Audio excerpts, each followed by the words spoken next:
E agora continuem. Eu quero que não parem e que recebam com enorme aplauso o próximo palestrante desta manhã, o grande João Azevedo.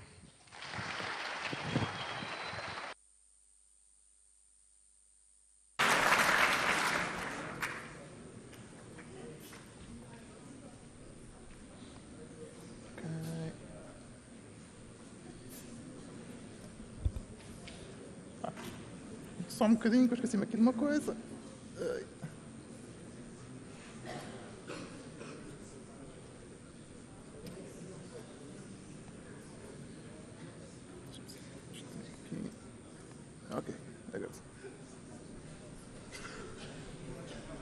Ok, agora sim.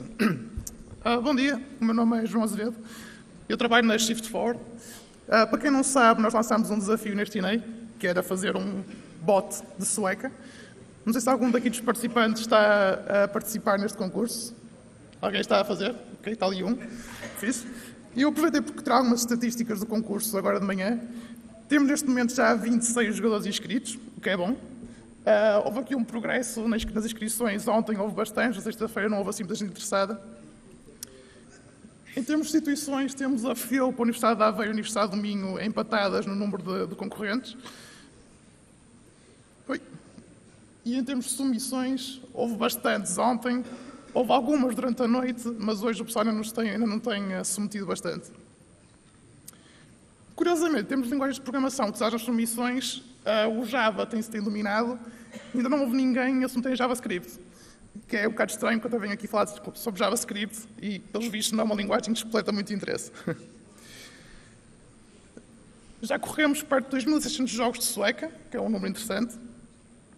Por isso, resta-me desejar boa sorte a quem ainda se encontra a participar e a quem ainda pensa vir a participar. Eu relembro que as submissões terminam hoje ao final do dia, ainda tem algum tempo a submeter, e amanhã iremos divulgar os vencedores na sessão de encerramento. Ok. Posto isto, vamos começar lá com a minha apresentação. Eu venho falar um bocadinho sobre a programação funcional usando o JavaScript como exemplo. Porquê JavaScript? Eu escolhi JavaScript para esta apresentação dada a sua popularidade e pelo facto de suportar um conjunto de features que me permitem expressar alguns dos conceitos que eu vou aqui introduzir. Queria deixar aqui a ressalva que eu não sou um programador de JavaScript no meu dia-a-dia, conheço a linguagem, mas escolhi para esta apresentação mais pela sua popularidade do que propriamente pela minha familiaridade com ela. Para facilitar a maior parte dos exemplos que eu vou usar aqui de código, eu vou usar ECMAScript 6, que foi o standard introduzido pela ECMA Association e do qual JavaScript é a principal implementação.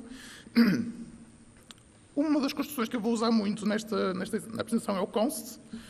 O const, sempre que declaramos uma variável com const, o que isto significa é que nós não podemos reatribuir nem redeclarar o seu valor durante o tempo de vida da variável.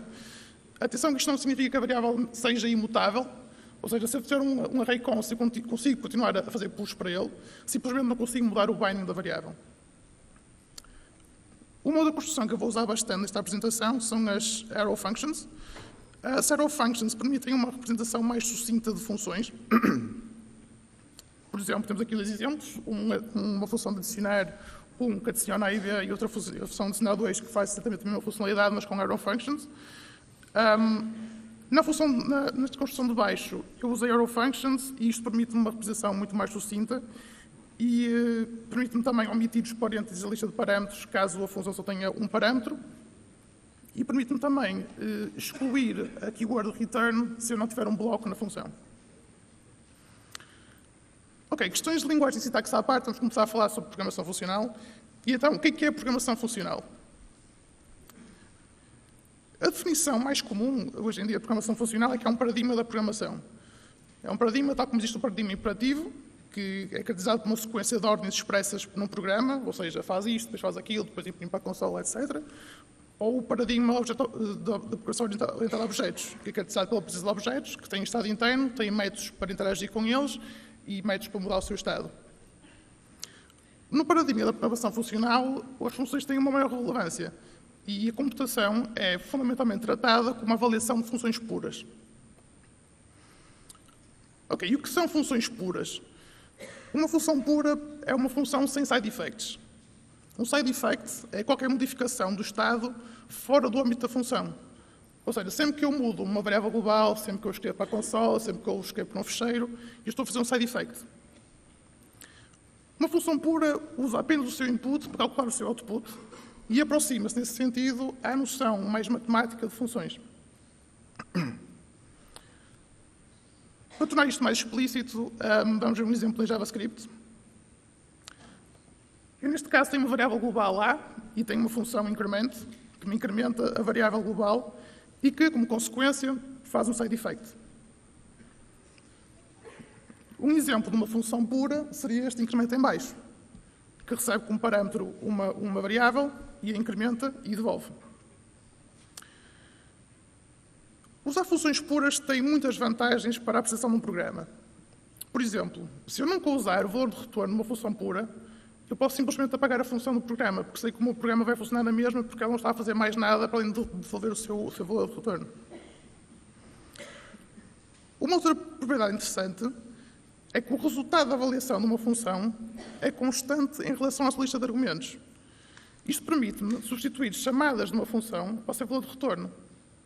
E também permite umas coisas interessantes, se os compiladores quiserem fazer isso, que é fazer caching do resultado de chamada a funções. Como de certa forma já vimos, na definição de funções puras, a programação funcional procura evitar mudanças de estado global e mutabilidade no geral.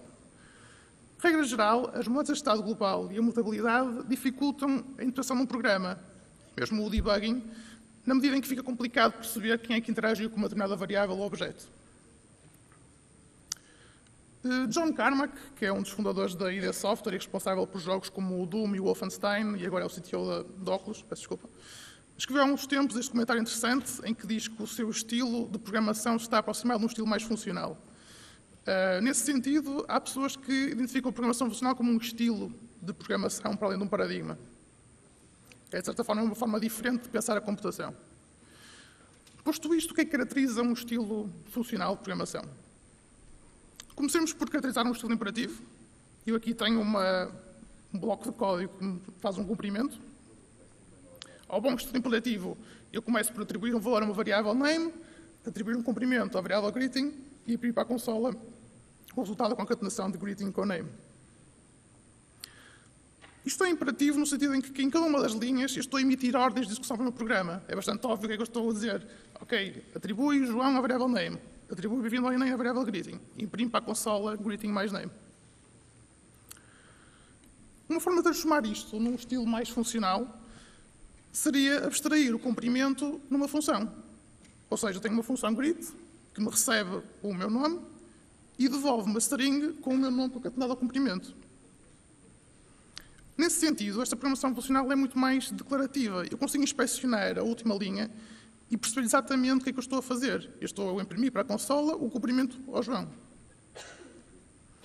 Outra vantagem deste estilo é que eu tenho encapsulado na função a string de comprimento, a string bem-vindo ao Enem. Não está ali cá para fora do programa, eu tenho ali contida. Ou seja, usando funções como unidades básicas de computação, nós conseguimos componentes mais fáceis de reutilizar, de testar e até de manter. Contudo, um estilo não pode ser considerado completamente funcional sem a presença de funções de ordem superior. Uma linguagem, como por exemplo o JavaScript, suporta funções de ordem superior quando permite tratar funções como objetos de primeira ordem. As funcionalidades principais que tratar funções como objetos de primeira ordem permitem é ter funções que devolvem outras funções e ter funções que recebem funções como argumento. Por exemplo, eu aqui estou a definir uma função greeter que recebe uma mensagem de cumprimento e me devolve uma outra função que recebe um nome e me concatena o cumprimento ao nome. O que isto me permite fazer é definir diferentes funções de cumprimentos com diferentes cumprimentos iniciais. Por exemplo, eu tenho aqui um INEI greeter que me cumprimenta se eu estiver no INEI e um regular greeter que me cumprimenta normalmente, dizendo olá, João. Se repararem, as funções greeter, as funções que o greeter devolve, encapsulam a mensagem de cumprimento no conteúdo da função. E se lembrarem do paradigma da programação orientada a objetos, encapsulamento é visto como daqueles pilares desse paradigma. Contudo, é algo bem possível de fazer também em programação funcional, como aqui demonstrei. O que a função greeter faz é o que também é chamado uma closure, ou seja, fecha o valor da variável livre da função, neste caso o greetMessage, na função que devolve.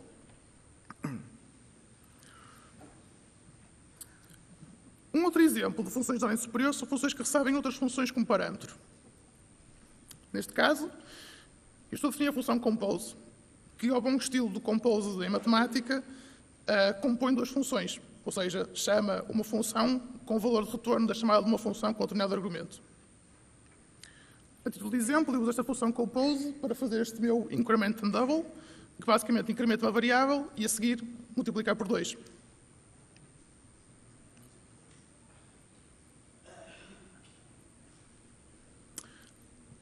O uso de funções de ordem superior também permite obter algo que se chama de aplicação parcial de funções. Como o nome indica, a aplicação parcial de funções consiste em devolver uma nova função com base noutra, mas em que alguns dos seus parâmetros já estão definidos. Por exemplo, se eu tiver a função add, que adiciona os dois parâmetros que recebe como input, eu posso definir uma outra função adder, que aplica parcialmente a função add. O que é aplicar parcialmente? Basicamente, eu recebo na função adder um parâmetro, x, e devolvo uma outra função que me chama ao add com um dos parâmetros já fixo. Nesse sentido, eu consigo ter uma terceira função, que é a função add2, que baseada no adder me dá um add que adiciona sempre 2 ao parâmetro que eu lhe passar. Em JavaScript também é possível fazer a aplicação parcial de funções usando a função bind. Neste caso, ignorem um bocado o primeiro argumento, mas os argumentos seguintes são aplicados parcialmente à função sobre a qual é chamada a função bind, da esquerda para a direita. E usando o bind, temos então um efeito do código anterior, podemos criar uma função add2 que me adiciona sempre 2 ao argumento. Funções de ordem superior permitem um estilo interessante em programação, que é o encadeamento de unidades funcionais centradas numa determinada coleção. Para ilustrar este estilo, eu vou usar como exemplo uma base de dados de cervejas. Eu gosto bastante de cerveja e, como tal, acho este exemplo apropriado. Numa versão minimalista dessa base de dados, temos aqui um array com a definição de 4 cervejas. O que é uma cerveja nesta base de dados? Basicamente, cada cerveja tem um nome, que é o nome da cerveja, uma lista de breweries, que são as cervejarias que fizeram essa cerveja. Isto é uma lista porque é comum haver colaborações entre breweries para a produção de cerveja. Cada objeto tem também um campo de style, com o estilo da cerveja, e um campo ABV, com o volume alcoólico da cerveja. Ok. Posto esta base de dados, o que é que nós podemos fazer com isto? Por exemplo, se eu pretender imprimir o nome de todas as cervejas que tiver na minha base de dados, uma forma simples de fazer isto é basicamente fazer um ciclo for, inicio uma variável desde 0 até ao tamanho do meu array e para cada uma das cervejas imprimo o seu nome. Isto funciona, mas tem alguns problemas. Por um lado, expõe a forma como eu estou a atravessar o meu array. Ou seja, estou aqui claramente a atravessá-lo da esquerda para a direita quando eu apenas queria imprimir o nome das cervejas. Por outro lado, estou aqui a declarar variáveis desnecessárias, nomeadamente o i, que é uma fonte de possíveis bugs. Uma forma de melhorar este exemplo é usando a função forEach de JavaScript. Eu aqui tenho exatamente o mesmo comportamento, mas de forma muito mais abstraída. Ou seja, não me interessa como é que o forEach está a iterar sobre o array, o que me interessa apenas é que ele está a imprimir para a consola. Executando este código, vemos que o nome das cervejas na base de dados é impresso para a consola. Mais coisas. Uma coisa interessante que podemos fazer com este estilo também é projeções sobre os dados. Ou seja, isto é aplicar uma função a cada elemento do meu array original e devolver um novo array com o resultado da aplicação dessa função a cada elemento. Imaginem, portanto, que eu quero criar um novo array apenas com os nomes e estilos de cada cerveja. Em suma, eu tenho uma função beer and style, que me recebe uma cerveja e devolve um novo objeto só com o nome e o estilo da cerveja. E eu quero aplicar esta função a todos os meus elementos do array. Uma forma possível de fazer isto, usando o método forEach, é declarar um novo array, fazer o forEach para cada uma das cervejas no meu array e concatenar ao novo array aplicando a função. Isto é um caso tão comum, isto de mapear, de certa forma, sobre os elementos do array, que JavaScript suporta já um método map que faz exatamente isto. Ou seja, aplica a função que eu passo como argumento a cada um dos elementos e devolve um novo array com a função aplicada. E uma vez mais, embora o map nos dê garantias de preservar a ordem dos elementos originais, a ordem pela qual a função nameAndStyle é aplicada não me interessa. E até podia estar a correr em paralelo, que no final eu teria o mesmo resultado. Assim, se eu correr este exemplo de código, vou ter um array com o nome e o estilo de cada uma das cervejas na minha base de dados. Filtros. Uma outra operação importante, normalmente a fazer sobre a base de dados, é aplicar filtros, ou seja, restringir a quantidade de dados que quero percorrer. Imaginemos agora que eu queria pegar numa base de dados de cerveja e devolver todos os estilos presentes na base de dados. O que eu podia fazer era usar um método map e devolver para cada uma das minhas cervejas o seu estilo. Isto tem um problema, porque como há cervejas com estilos repetidos, eu no final vou ficar com um array em que tenho ali IPA repetido 2 vezes. Uma forma de resolver isto é definir uma função, por exemplo, unique, que basicamente me devolve os únicos desse array. Nesta função unique, eu estou a usar novamente o meu método forEach, que falei anteriormente, e basicamente estou a filtrar um elemento do array se ele não for o primeiro de igual valor a aparecer nesse array. Aqui também terei proveito do facto da função que eu passo ao forEach receber também como segundo parâmetro o índice do array em que o elemento está no array, o que me permite fazer aquele index of a ver se é o primeiro no array ou não. Lá está. Isto é tão comum que JavaScript também já providencia o método filter, que me permite fazer exatamente o mesmo comportamento, ou seja, devolver apenas os elementos do array que obedecem a um determinado predicado de forma muito mais sucinta. E, nesse sentido, eu consigo implementar o método unique de forma muito mais simples e perceptível. Este estilo permite uma observação interessante, que é que eu posso compor as funções, ou seja, eu posso pegar no output de uma e usá-lo como input de outra. De certa forma, fazer chaining de execução. Para ilustrar este exemplo, imaginemos que eu quero obter todas as cervejas da minha base de dados que têm um grau alcoólico acima de 8%. Eu, para nos ajudar, defino aqui uma função ABV higher than, que basicamente recebe um ABV e me devolve se uma determinada cerveja, e dá uma nova função que me diz se uma determinada cerveja está acima ou não daquele ABV. Fazendo-nos valer esta função, eu consigo facilmente filtrar todas as cervejas com ABV acima de 8%. Eu simplesmente uso o meu método filter que introduzi anteriormente, com a função ABV higher than e os meus tais 8%. Como estamos interessados apenas no nome das cervejas e não no objeto completo, o que eu a seguir posso fazer é mapear sobre o meu resultado do filtro e sacar o nome de cada cerveja. De certa forma, eu encadeei o método map ao resultado do método filter, rejetando o nome da cerveja e obtendo o array final pretendido, só com o nome das cervejas acima de 8%. Imaginemos agora que eu quero aplicar uma operação a mais de um elemento do array ao mesmo tempo. Os métodos map e filter, como vimos até agora, são aplicados a cada elemento individualmente, pelo que não nos ajudam muito neste caso. A título de exemplo, imaginemos que eu quero fazer a média do ABV das cervejas na minha base de dados. Uma forma de fazer isto é usar, uma vez mais, o método forEach, acumular o ABV numa variável sum e, no final, dividir essa variável sum pelo número de cervejas na minha base de dados. Somamos ABVs de cada cerveja, como estou a fazer aqui o método forEach, é um exemplo claro de uma operação que eu quero aplicar a mais de um elemento do array ao mesmo tempo. De certa forma, o que eu quero fazer é reduzir o meu array de ABVs a um único valor. E, nesse sentido, JavaScript fornece esta operação reduce, que é aplicada a cada um dos elementos do array com um valor anterior que é usado como acumulador. E permite reduzir bastante esta implementação da média e torná-la, de certa forma, mais declarativa também. Um outro caso de uso para o qual o método reduce é bastante útil é se nós pretendemos, por exemplo, ver todas as breweries da minha base de dados. Como se lembram, as breweries é uma lista de strings. Se eu usasse apenas o método map, o que eu iria obter no final era uma lista de listas. Isso não me ajuda muito, porque eu queria uma lista completa das breweries.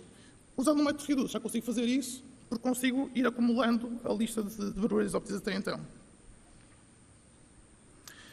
Estes métodos, o map, o reduce e o filter, são muito úteis para operar sobre coleções e são métodos frequentemente presentes em bibliotecas de programação funcional e linguagens ditas funcionais. Independentemente ou não de poderem usar estes métodos nas vossas linguagens de programação que usam normalmente, São as de linguagem permitir funções de primeira ordem e estes métodos são relativamente fáceis de implementar e podem nos ajudar bastante neste estilo mais declarativo de operar sobre coleções.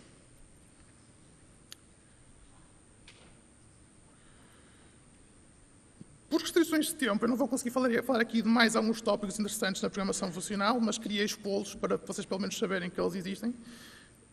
Um destes tópicos são as estruturas de dados persistentes. Como provavelmente devem ter reparado, o facto de usarmos dados imutáveis obriga-nos a recriar muitas coleções. Essa recriação tem um custo que não é negligenciável. Contudo, é possível combater essas ineficiências usando estruturas de dados persistentes, que não são mais do que estruturas de dados imutáveis, que aproveitam similaridades estruturais entre atualizações à estrutura de dados. Por exemplo, imaginem que eu tenho uma árvore binária e eu quero simplesmente mudar a raiz. Eu não necessito de copiar a minha árvore binária completa e mudar a raiz da nova árvore. Eu posso simplesmente criar uma nova raiz, apontá-la para os filhos da árvore antiga e assim aproveitar a estrutura da árvore anterior. Este tipo de aproveitamento estrutural está na base de quase todas as estruturas de dados persistentes e é a forma pela qual elas conseguem complexidades atrativas para quem usa um estilo mais funcional de programação. Um outro tópico que eu não tive a oportunidade de cobrir nesta apresentação é o lazy evaluation, ou avaliação não estrita. Numa situação em que estamos a lidar com funções puras, nós conseguimos deferir a avaliação de uma expressão até ao momento em que realmente precisamos dela. Porque, como sabemos que não há side effects, só naquela altura é que nós realmente queremos o valor de retorno. Isto permite-nos também ter coisas como estruturas de dados infinitas, sem ficar sem memória no meu programa, porque eu só avalio o elemento seguinte quando realmente precisar dele.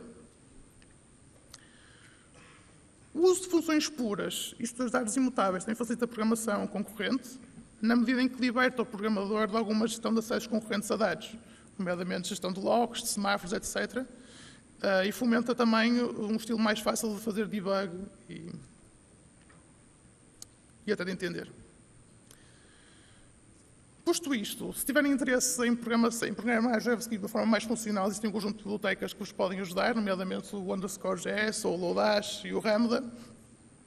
Todas elas implementam algumas das construções que eu falei até agora e algumas mais que vos ajudam num estilo mais declarativo de programação. Existem mais, eu aqui não listei todas, existem também bibliotecas de JavaScript para estruturas de dados persistentes. Eu acho que há uma que é o MIDI, acho eu, que é uma de Enclosure Script. Mas pronto, existem muitos recursos para vocês procurarem na net se pretenderem adotar um estilo mais funcional de programação em JavaScript.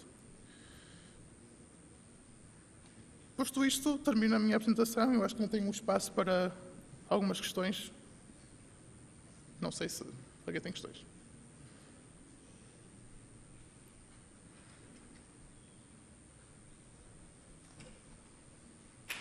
Não.